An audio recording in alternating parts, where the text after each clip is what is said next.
শস্যের সাথে যেমন আগাছা থাকে তেমনি সংস্কারের সাথেও আমাদের সমাজে কুসংস্কারের সম্পর্ক বহু পুরাতন। আপনি আপনার জীবনে যে বিশ্বাসগুলোকে ইউনিভার্সাল ট্রুথ হিসেবে মেনে নিয়েছেন সেগুলোর সত্যতা কতটুকু কখনো যাচাই করে দেখেছেন কি? বেশিরভাগ সময় উত্তর আসবে না, সেভাবে তো কখনো ভেবে দেখিনি। অ্যান্ড ট্রাস্ট মি, এটাই স্বাভাবিক। যদি এই ভিডিওটি আমাকে বানাতে না হতো তাহলে হয়তো আমি নিজেও কখনো এগুলো যাচাই করতেই যেতাম না। কারণ অবচেতনভাবে আমাদের সমাজ আমাদেরকে প্রশ্ন করা শেখায় না, শেখায় চোখ বন্ধ করে বিশ্বাস করা। ফর এক্সাম্পল, মানুষের 5টি ইন্দ্রিয় আছে, এটাই তো সত্য, তাই না? এটাই তো আমরা সবাই জেনেছি, শিখেছি। কিন্তু আসল সত্যটা হচ্ছে মানুষের 5টি বেসিক ইন্দ্রিয় বা সেন্স তো আছেই, কিন্তু ইন টোটাল মানুষের আছে প্রায় 21টির মতো সেন্স। কি বিশ্বাস হচ্ছে না? গুগল করে দেখে নিতে পারেন।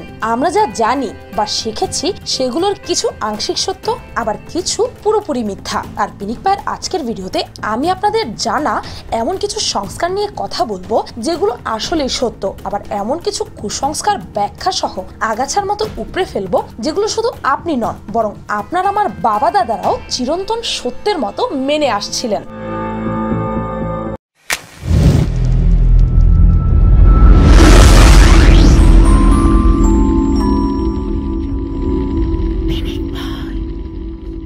নাম্বার 1, গাছের সাথে কথা বলা। অনেকেই বিশ্বাস করেন যে গাছের সাথে কথা বললে বা গাছের পাশে যদি কোনো ক্লাসিক্যাল মিউজিক বাজানো হয় তাহলে নাকি গাছটা সেটা বুঝতে পারে আর ফিলও করতে পারে। আবার অনেকে তো যখন একা থাকে তখন গাছের সাথে কথা বলতেও খুব ভালোবাসে। অনেকে তো এটাও বিশ্বাস করে যে যদি গাছের সাথে এভাবে কথা বলা হয় বা গান শোনানো হয় তাহলে গাছ নাকি তাড়াতাড়ি বড় হয়। জানলে অবাক হবেন যে বিষয়টি scientifically proven. Royal horticultural society দ্বারা সম্পাদিত একটি গবেষণায় গবেষকরা আবিষ্কার করেছেন যে আমরা যদি গাছের সাথে কথা বলি বা যদি গাছগুলোকে ক্লাসিক্যাল বা রক মিউজিক শোনানো হয় তাহলে গাছগুলো সাধারণের চেয়ে অনেক বেশি দ্রুত বাড়ে, এবং তারা এও দেখতে পেয়েছে যে গাছের পুরুষ কণ্ঠের চেয়ে নারী কণ্ঠে দ্রুত বৃদ্ধি পায়।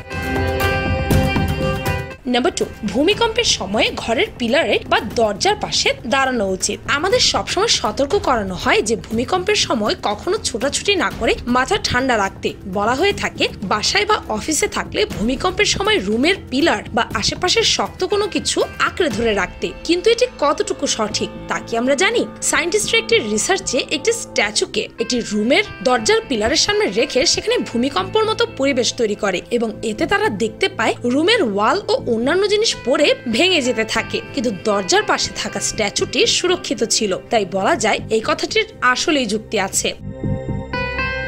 নাম্বার 3, কি হবে যদি লবণ দিয়ে তৈরি গোলবৃত্তের মাঝখানে একটি সাপকে ছেড়ে দেওয়া হয়? আপনাদের কি মনে হয় কি হতে পারে যদি এমনটা করা হয়? আমাদের সবার একটি ধারণা আছে, যদি সাপের শরীরে আমরা লবণ দিই তাহলে সাপের চামড়া পুড়ে যায় ও সাপটি একসময় মারা যায়। তাই আমরা অনেকেই বিভিন্ন সময় সাপের হাত থেকে বাঁচতে লবণ ব্যবহার করি। কিন্তু আপনি কি জানেন আমাদের এই ধারণাটি সম্পূর্ণ ভুল। গবেষণায় দেখা গেছে যদি কোনো সাপকে কোনো লবণের বৃত্তের মাঝে রেখে দেওয়া হয় তাহলে সাপটি খুব সহজেই বৃত্ত থেকে বের হয়ে যেতে পারে, এতে সাপের কোনো ক্ষতি হয় না। কিন্তু এটা আমাদের ভুল ধারণা যে আমরা ভাবি সাপের উপর লবণ দিলে হয়তো সাপটি মারা যাবে।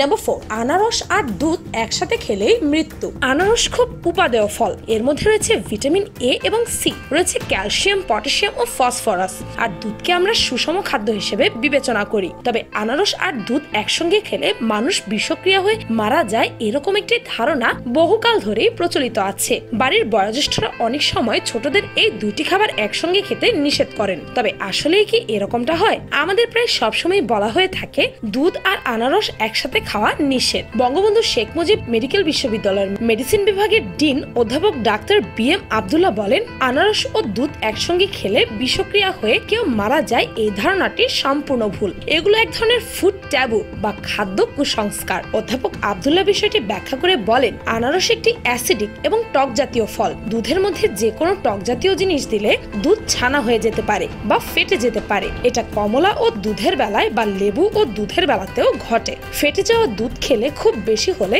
বদহজম, পেট ফাঁপা, পেট খারাপ এই ধরনের সমস্যা হতে পারে। তবে বিষক্রিয়ার কোনো আশঙ্কাই নেই। যাদের গ্যাস্ট্রিকের সমস্যা রয়েছে খালি পেটে আনারস খেলে তাদের এই সমস্যা বেড়ে যেতে পারে, কিন্তু বিষক্রিয়া হয়ে মরে যাওয়া অসম্ভব।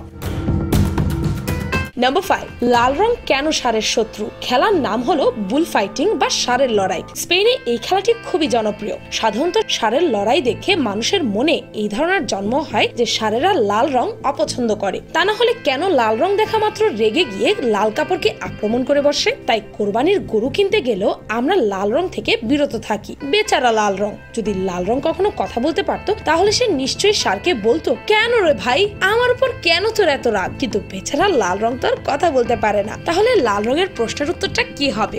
লাল রঙের উপর ষাঁড়ের রাগের কারণটা কিন্তু খুবই অদ্ভুত। স্পেনের ষাঁড়ের লড়াইয়ের সময় ম্যাটাডোর লাল কাপড় নাড়িয়ে ষাঁড়কে রাগিয়ে তোলে, আর এই রাগের আসল কারণ ষাঁড়ের বর্ণান্ধতা অর্থাৎ কালার ব্লাইন্ডনেস। কালার ব্লাইন্ড তাদেরকে বলা হয় যারা মূলত মৌলিক রংগুলো দেখতে পায় না। মৌলিক রং বলতে বোঝানো হয় লাল, নীল ও সবুজ রংকে। সত্যি কথাটা হলো ষাঁড় লাল রং দেখতেই পায় না। ষাঁড় আসলে বর্ণান্ধ অর্থাৎ কালার ব্লাইন্ড। লাল রং কি সেটা হয়তো ষাঁড় বেচারা জানেই না। শুধু লাল নয়, এরা কোনো রঙই দেখতে পারে না। তবে অনেক সময় আমরা দেখি যে লাল রং দেখে ষাঁড় রেগে গিয়ে গুঁতো মারতে আসে। এটা আসলে রং দেখে না, রঙিন কাপড়ের উজ্জ্বলতা দেখে। ষাঁড়রা যে লাল রং দেখতে পারে না তা জানার জন্য নানা ধরনের পরীক্ষাও করা হয়েছে। লাল রং ছাড়া অন্য রঙের চাদর ব্যবহার করেও দেখা গেছে যে রং দেখে নয়, পর্দার বা কাপড়ের নড়াচড়া দেখেই ষাঁড় উত্তেজিত হয়ে ওঠে। নাম্বার 6, আমরা কি মস্তিষ্কের মাত্র 10% ব্যবহার করি? আচ্ছা, কোনো গাণিতিক সমস্যা সমাধান কিংবা কঠিন কোনো বুদ্ধিবৃত্তিক কাজের সময় ভেবে দেখেছেন কি আপনি নিজের মস্তিষ্কের কতটুকু অংশ ব্যবহার করছেন? হয়তো কোনো মোটিভেশনাল স্পিচে, জনপ্রিয় কোনো মুভি, বই কিংবা কোনো সামাজিক যোগাযোগ মাধ্যমে আপনি দেখে থাকতে পারেন বা শুনে থাকতে পারেন যে মানুষ কেবল নিজের মস্তিষ্কের 10% ব্যবহার করে। আচ্ছা, তাহলে বাকি 90% কি অলস হয়ে বসে থাকে, নাকি কোনো অদৃশ্য দেয়াল তাদের আলাদা করে রেখেছে আপনার মস্তিষ্কের কার্যকর অংশ থেকে? যদি 100%ই আপনার নিয়ন্ত্রণে থাকতো তবে কি আপনি আপনার পছন্দের সুপারহিরো হয়ে যেতে পারতেন, নাকি টেলিকাইনেটিক শক্তির মতো অতি প্রাকৃতিক কোনো ক্ষমতার জন্ম হতো আপনার মধ্যে, নাকি আইনস্টাইন আর নিউটনের মতো সেরা বিজ্ঞানীগণ 100 ভাগই ব্যবহার করতো তাদের মস্তিষ্কের আরো কিছু প্রচলিত মিথের মধ্যে মানব মস্তিষ্কের এই 10%-এর মিথটিও বেশ প্রচলিত। আশ্চর্যজনক ব্যাপার হলো এই মিথ কেবল যুক্তরাষ্ট্রে 2/3 মানুষ আর প্রায় অর্ধেক সংখ্যক বিজ্ঞান বিভাগের শিক্ষক বিশ্বাস করেন। এই মিথের জন্মদাতাকে তা স্পষ্টভাবে কারোই জানা নেই। তবে 19বিংশ শতাব্দীর 80-এর দশকে আমেরিকার বিখ্যাত মনোবিজ্ঞানী উইলিয়াম জেমস একটি ছেলের আইকিউ পরীক্ষার পর বলেন, মানুষ তার মস্তিষ্কের সবটুকুই সঠিকভাবে ব্যবহার করে না। আর এই বক্তব্যের ভুল ব্যাখ্যায় মানুষের মনে মস্তিষ্কের সেই 10%-এর ব্যবহার আরো দৃঢ়তা পায়। বিভিন্ন প্রচারণার মাধ্যমে ম্যাগাজিন আর লোকমুখে দেশ দেশান্তরে ছড়িয়ে পড়তে থাকে এই অপরীক্ষিত অদ্ভুত তত্ত্ব। শুধু তাই নয়, Lucy, Limitless, flight of the নেভিগেটরের মতো বিখ্যাত কিছু হলিউড মুভিতেও এই তত্ত্বের দেখা মেলে। কিন্তু বাস্তবে এটা শুধুমাত্র একটা মিথ অর্থাৎ কুসংস্কার বলা চলে। নিউরোলজিস্ট ব্যারি গর্ডনের মতে আমাদের ব্রেনের বেশিরভাগ অংশই অলমোস্ট সবসময় অ্যাক্টিভ থাকে, এমনকি তখনও যখন আমরা ঘুমিয়ে থাকি। নাম্বার 7, জ্বলন্ত উল্কাপিণ্ড। উল্কার কথা ভাবলেই আমাদের মনে দ্রুত বেগে ছুটে আসা একটা জ্বলন্ত অগ্নিপিণ্ডের ছবি ভেসে আসে, কিন্তু এটি সম্পূর্ণ ভুল ধারণা যা প্রচলিত একটি মিথ মাত্র। কেননা পৃথিবীর কাছাকাছি আসার আগেই উল্কাপিণ্ডগুলো ঠান্ডা হয়ে যায়। এমনকি কোনো কোনো উল্কাপিণ্ড তুষারবৃত্ত হয়ে পৃথিবীতে আঘাত করে। বায়ুমণ্ডলে প্রবেশ করার সময় তাদের তাপমাত্রা হিমাঙ্কের চাইতেও কম থাকে। নাম্বার 8, হলুদ সূর্যালোক। আমরা সবসময় সূর্যকে হলুদ দেখে থাকি। যখন আমরা সূর্যের কোনো চিত্র আঁকি তখন আমরা হলুদ সূর্যই আঁকি, কিন্তু আপনি কি জানেন সূর্যের রং যে আসলে হলুদ নয়? মূলত সূর্য এবং সূর্যালোকের রং সাদা। মহাকাশ থেকে সূর্যকে হলুদ নয় বরং সাদাই দেখা যায়, কিন্তু সূর্যের আলো যখন বায়ুমণ্ডলের বিভিন্ন স্তর ভেদ করে পৃথিবীতে আসে তখন তার রং বদলে হলুদ, কমলা বা ম্যাজেন্টা রং ধারণ করে। নাম্বার 9, কলা গাছে ধরে। আমরা তো সবাই জানি কলা গাছে ধরে, তাই না?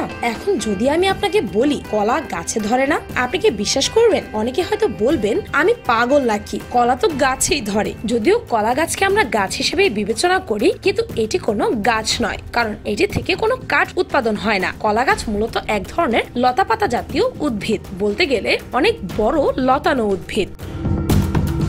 নাম্বার 10, গিরগিটির ছদ্মবেশ। গিরগিটি রং পরিবর্তন করে ছদ্মবেশ ধারণ করে না। তারা শিকারের উদ্দেশ্যে রং পরিবর্তন করে না, বরং তারা নিজের মধ্যে যোগাযোগ রক্ষার্থে এবং শরীরের তাপমাত্রা ঠিক রাখতে রং পরিবর্তন করে থাকে। প্যান্থার নামের গিরগিটির রং পাল্টাতে সময় লাগে 2 মিনিট।